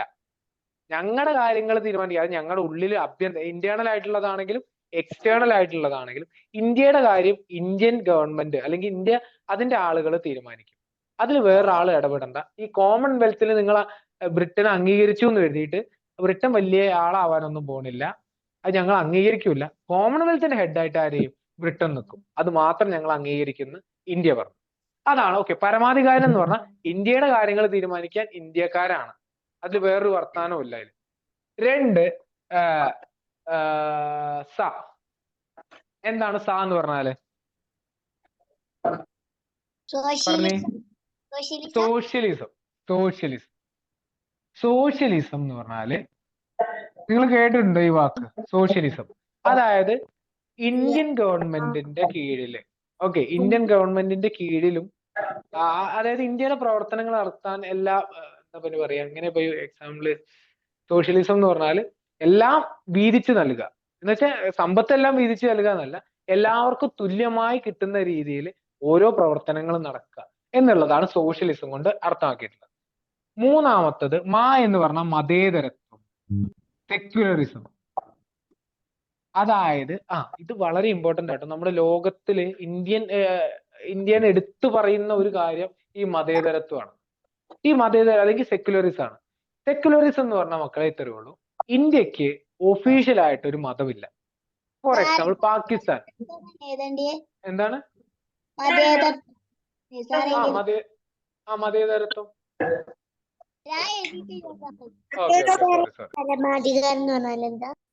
മതേതരം എന്ന് പറഞ്ഞാൽ അതാണ് ഞാൻ പറയുന്നത്. അതായത് ഇന്ത്യക്ക് ഒഫീഷ്യൽ ആയിട്ട് ഒരു മതമില്ല. ഫോർ എക്സാമ്പിൾ പാകിസ്ഥാന്റെ ഒഫീഷ്യൽ മതം ഏതാ? മുസ്ലിം മതം അല്ലെങ്കിൽ ഇസ്ലാം മതമാണ്. അതുപോലെ തന്നെ നേപ്പാളിന്റെ ഒഫീഷ്യൽ മതം ഏതാ? ബുദ്ധമതമാണ്. ബുദ്ധമതമാണ്. ശ്രീലങ്കയുടെ ആണെങ്കിൽ ബുദ്ധമതം. ശ്രീലങ്ക ഒരു ബുദ്ധിസ്റ്റ് കൺട്രിയാണ്. സൗദി അറേബ്യ ഒരു ഇസ്ലാമിക് കൺട്രിയാണ്. ഓക്കെ, ഇങ്ങനെ ഒരുപാട് രാജ്യത്തിന് ഒഫീഷ്യൽ ആയിട്ട് കുറെ മതങ്ങളുണ്ട്. പക്ഷേ ഇന്ത്യക്ക് അങ്ങനെ ഒഫീഷ്യൽ ആയിട്ട് ഒരു മതമില്ല. അതായത് ഹിന്ദു ആണ് ഇന്ത്യയുടെ മതം എന്ന് പറഞ്ഞാൽ നമ്മൾ ആരും അംഗീകരിച്ചു കൊടുക്കൂല. മുസ്ലിം ആണ് ഇന്ത്യയുടെ ഒഫീഷ്യൽ മതം എന്ന് പറഞ്ഞാൽ അതും നമ്മൾ അംഗീകരിച്ചു കൊടുക്കില്ല. ക്രിസ്ത്യൻ ആണെന്ന് പറഞ്ഞാൽ അതും നമ്മൾ അംഗീകരിച്ചു കൊടുക്കില്ല. ഇന്ത്യയുടെ മതം എന്ന് പറഞ്ഞാൽ ഇന്ത്യക്ക് ഒഫീഷ്യൽ ആയിട്ടൊരു മതമില്ല. എല്ലാ മതത്തിനെയും ഒരുപോലെ കാണുക, ഒരുപോലെ. അതായത് എങ്ങനെയാണോ ഹിന്ദുവിനെ കാണുന്നത് അതുപോലെ മുസ്ലിമും കാണും, മുസ്ലിംസിനെ എങ്ങനെയാണോ കാണുന്നത് അതുപോലെ തന്നെ അത്രയും അവകാശങ്ങൾ എല്ലാവർക്കും ഉള്ളൂ. ഓക്കെ, അത് ഈ മതത്തിന്റെ അതീതമായിട്ട് പറയട്ടെ മക്കളെ, മതത്തിന് അതീതമായിട്ട് നമുക്ക് ജീവിക്കാൻ പറ്റുക. ഓക്കെ, അതാണ് മതേതരത്വം. ഒഫീഷ്യൽ ആയിട്ടൊരു മതം ഇല്ല ഇന്ത്യക്ക്. എന്ന് പറഞ്ഞു കഴിഞ്ഞാൽ ജനാധിപത്യമാണ്. ജനാധിപത്യം എന്ന് പറഞ്ഞു കഴിഞ്ഞാല് ഡെമോക്രസി. മക്കളെ, ജനാധിപത്യം എന്ന് പറഞ്ഞു കഴിഞ്ഞാൽ ഇപ്പൊ നമ്മളെ ഭരിക്കേണ്ട ആളുകൾ ആരാണോ അവരെ നമ്മൾ തീരുമാനിക്കും. അത് ഈ ഇപ്പൊ നിങ്ങൾ ശ്രദ്ധിച്ചിട്ടുണ്ടോന്നറിയില്ല, സൗദി അറേബ്യയില് രാജാവ് എന്താ ചെയ്യുന്നത്? അത് പരമ്പരാഗതമായിട്ട് മാറിക്കൊണ്ടിരിക്കും.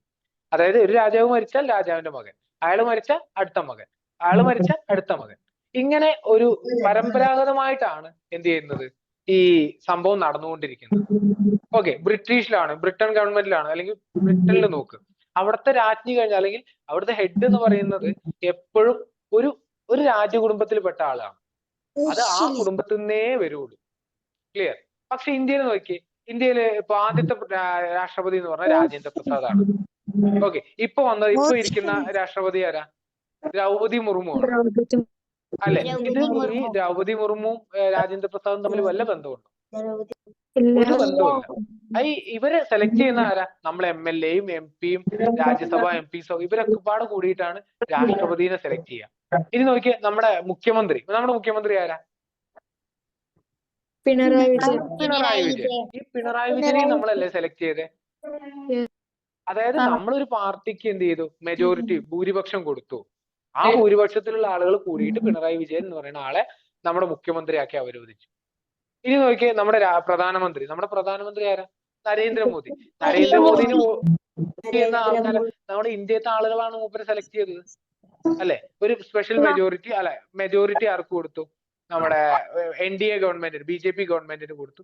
BJP എന്ന് പറയുന്നത് ശരിയല്ല, NDA ഗവൺമെന്റിന് കൊടുത്തു. ആ NDAയിലെ MP മാരെല്ലാം കൂടിയിട്ട് എന്ത് ചെയ്തു? നരേന്ദ്രമോദിനെ നമ്മുടെ പ്രധാനമന്ത്രിയാക്കി വെച്ചു. അപ്പോ നമ്മളെ ഭരിക്കാനുള്ള ആളുകളെ നമ്മൾ സെലക്ട് ചെയ്യുക. അതാണ് ജനാധിപത്യം എന്ന് പറഞ്ഞാൽ. മക്കളെ നോക്കിയേ, എന്ന് പറഞ്ഞു കഴിഞ്ഞാൽ റിപ്പബ്ലിക് ആണ്. റിപ്പബ്ലിക് എന്താന്ന് പറഞ്ഞല്ലോ, നമ്മുടെ ഇന്ത്യ എന്ന് പറഞ്ഞ രാജ്യത്തിന് ഒരു ഒഫീഷ്യൽ ഒരു സെലക്ടഡ് ഹെഡ് ഉണ്ട്. ഓക്കെ, തെരഞ്ഞെടുത്ത ഒരു തലവനുണ്ട്. ഈ ബ്രിട്ടീഷുകാരെ പോലെ രാജ്ഞി കഴിഞ്ഞാൽ രാജ്ഞിന്റെ കുട്ടി, ആ കുട്ടി കഴിഞ്ഞാൽ അടുത്ത കുട്ടി, ആ കുട്ടി കഴിഞ്ഞാൽ അടുത്ത കുട്ടി, ഇങ്ങനെയല്ല. ഇപ്പൊ ദ്രൗപതി മുർമു രാജിവെച്ചു അല്ലെങ്കിൽ എന്തെങ്കിലും കാരണം കൊണ്ട് എന്ത് ചെയ്തു, മുപ്പത്തി ആ സ്ഥാനത്തുനിന്ന് ഒഴിഞ്ഞു. ഒഴിഞ്ഞു കഴിഞ്ഞാൽ എന്ത് ചെയ്യും? അടുത്ത ആളെ നമ്മൾ ഈ MP-മാരും MLA മാരും ഒക്കെ പാട് കൂടിയിട്ട് സെലക്ട് ചെയ്യുക. ഓക്കെ, അതില് ഒരു ഒരു ഒരു ഒരു രാജവാഴ്ച അല്ലെങ്കിൽ ഒരു പാരമ്പര്യം എന്ന് പറഞ്ഞ സാധനം അതിലില്ല. ഓക്കെ മക്കളെ, ഇത് പഠിക്കാനുള്ള ഒരു എളുപ്പ വഴിയാണ് ഇത്. Okay, sovereign, socialist, secular, democratic, republic. Okay, SSSDR. അപ്പൊ നമുക്ക് മാത്തമാറ്റിക്കലി നമുക്ക് S3DR എന്ന് പറയാൻ പറ്റും. ഇതൊരു കോഡായിട്ട് നിങ്ങൾ ഓർത്ത് വെച്ചാൽ മതി. S3 S×S/S3 okay, sovereign, socialist, ഞാൻ പറഞ്ഞ സെക്യുലർ, ഡെമോക്രാറ്റിക്, റിപ്പബ്ലിക്. ക്ലിയർ ആണല്ലോ? ചിലപ്പോ നിങ്ങൾക്ക് ഇതുപോലെ ഒരു കുറച്ച് ഇപ്പൊ നോക്കി, സോഷ്യലിസ്റ്റ്, ഡെമോക്രാറ്റിക്, സെക്യുലറിസം ചിലപ്പോ തരും, ജസ്റ്റിസ് എന്ന് തരും. എന്നിട്ട് കൂട്ടത്തിൽ പെടാത്ത ആളെ ഏതാന്ന് ചോദിക്കാം. ക്ലിയർ ആണോ? ക്ലിയർ. ഇങ്ങനെയാണ് അതിന്റെ ചോദ്യങ്ങൾ വരിക. ഏതാണ്? സോഷ്യലിസത്തിന് സോഷ്യലിസം തന്നെ പറയാം. സോഷ്യലിസത്തിന് സോഷ്യലിസം, പരമാധികാരത്തിന് sovereign, socialist, secular, democratic, republic. Okay, പരമാധികാരം സോവറൈൻ കൺട്രി. എഴുതിത്തരാം. ഓക്കെ, നിങ്ങൾക്ക് വേറെ എന്തെങ്കിലും സംശയം ഉണ്ടോ? നമുക്കിന്ന് ക്ലാസ് വെച്ച് സ്റ്റോപ്പ് ചെയ്യാം. നമുക്ക് വേറെ എന്തെങ്കിലും സംശയം ഉണ്ടോ? വേറെ എന്തെങ്കിലും സംശയം ഉണ്ടോ മക്കളെ? ആ നെഹ്റു പറഞ്ഞോ, ഒന്നുകൂടി പറഞ്ഞുതരുമോ? ഏതാടാ?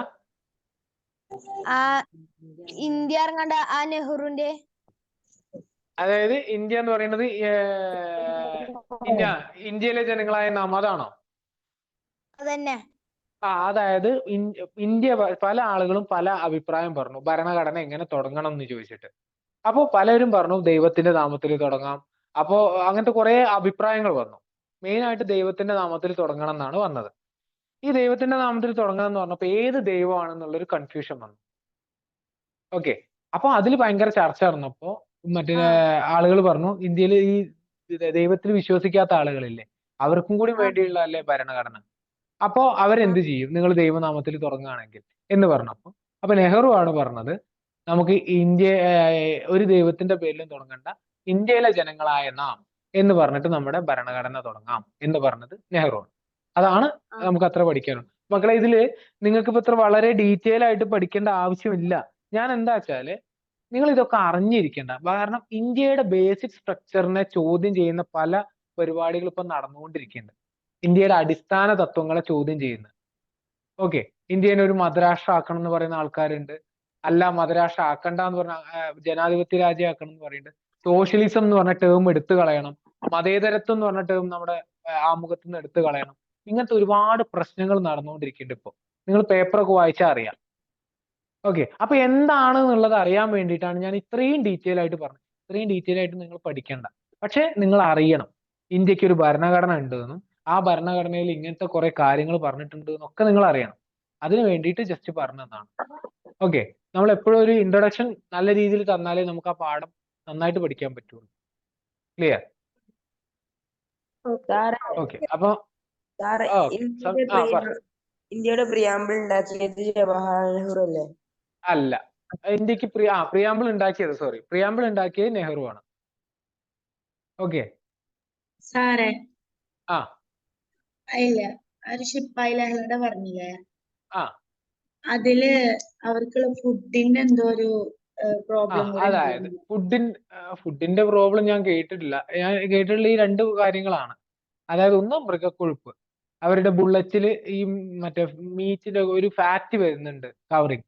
അപ്പൊ ഇത് ആളുകൾക്ക് എന്ത് ചെയ്യാൻ പറ്റില്ല, വായിലാക്കാൻ പറ്റില്ല എന്ന് പറഞ്ഞിട്ട് അങ്ങനത്തെ ഒരു പ്രശ്നം ഉണ്ടായി. പിന്നെ ബ്രിട്ടീഷുകാർക്കെതിരെ ഒരു പ്രശ്നം വന്നു. പിന്നെ നമ്മുടെ ദത്തവകാശ നിരോധന നിയമം അതും വന്നു. അതാണ് മെയിൻ ആയിട്ട് വന്നത്.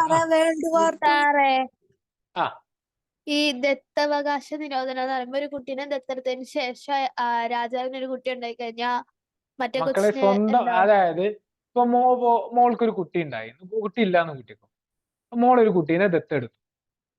സ്വാഭാവികമായിട്ടും മോള് മരിച്ചപ്പോ മോളൊരു രാജ്യത്തിന്റെ രാജാവാണ്, അല്ല രാജ്ഞിയാണ്. മോള് മരിച്ചു കഴിഞ്ഞാൽ മോളുടെ കുട്ടിക്ക് ആണ് പൊതുവേ വരേണ്ടത്. പക്ഷെ ഇവിടെ പ്രശ്നം എന്താ വെച്ചാൽ കുട്ടീനെ ദത്തെടുത്തുകൊണ്ട് എന്ത് ചെയ്യാൻ പറ്റില്ല, അങ്ങനെ കൊടുക്കാൻ പറ്റില്ല. നേരെ മറിച്ച് അപ്പൊ ആ കുട്ടീനെ ദത്തെടുത്ത്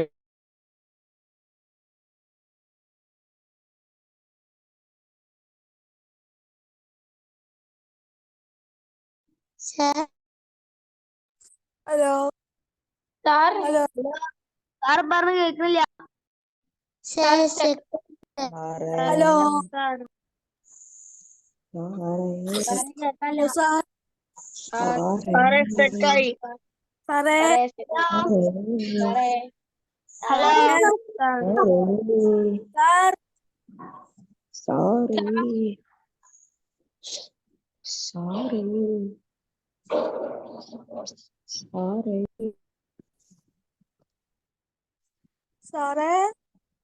സാറേ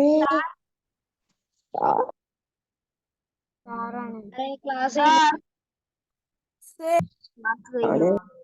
സാറേ ക്ലാസ് കഴിഞ്ഞോ? ക്ലാസ് കഴിഞ്ഞു. സാറേ ക്ലാസ്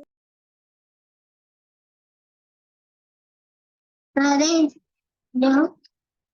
ഹലോ സാറേ ക്ലാസ് ഓ കഴിഞ്ഞു ഹലോ ഹലോ സാറേ ക്ലാസ് കഴിഞ്ഞോ?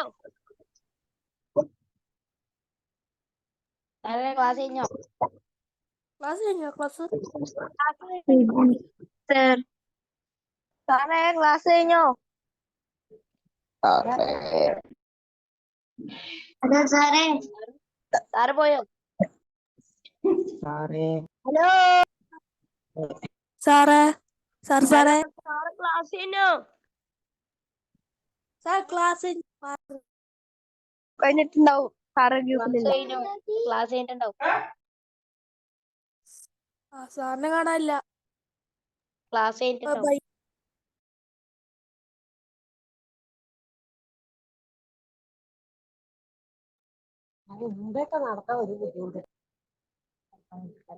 സാറ് പോയടാ. സാറിന് എന്തെങ്കിലും പറ്റിയതാണെങ്കിലോ?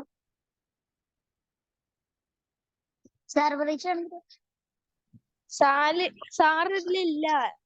സാറ് ലിഫ്റ്റ് അടിച്ചു സമയം പോയി കഴിഞ്ഞു. ഓൾറെഡി 6:30 കഴിഞ്ഞു. അപ്പൊ ചെലപ്പോ സാറ് അതുകൊണ്ട് പോയതാവും.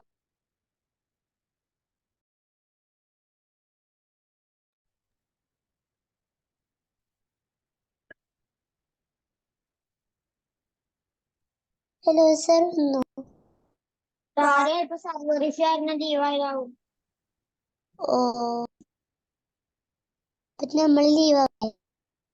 ആവും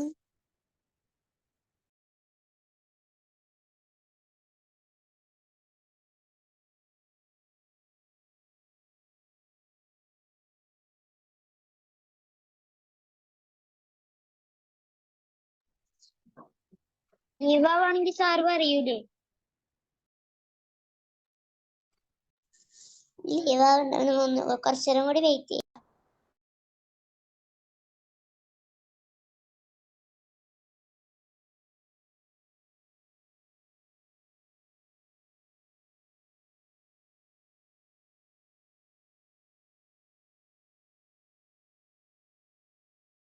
ആറേമുക്കാലൊരു wait. Sir പോയിക്കുന്നു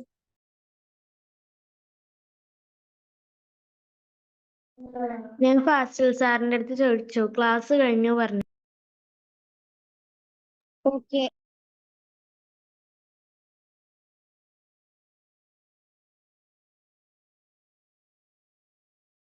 bye bye. By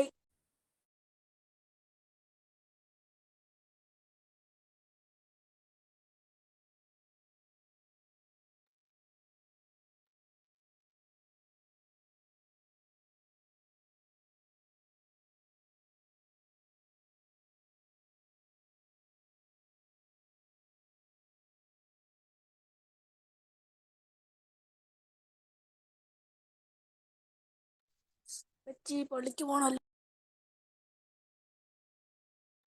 എല്ലാവർക്കും ടാറ്റ ബൈ ബൈ.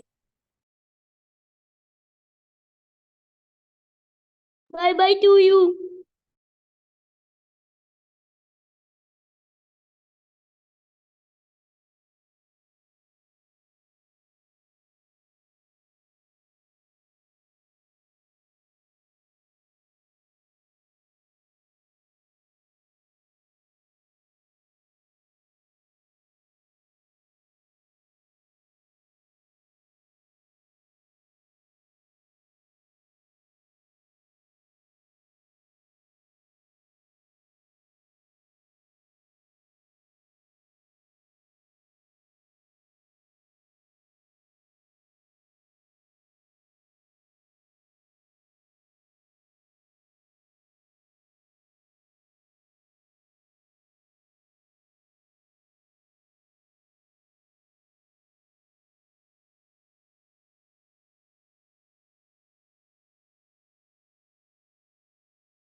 അപ്പൊ ഓക്കെ ബൈ.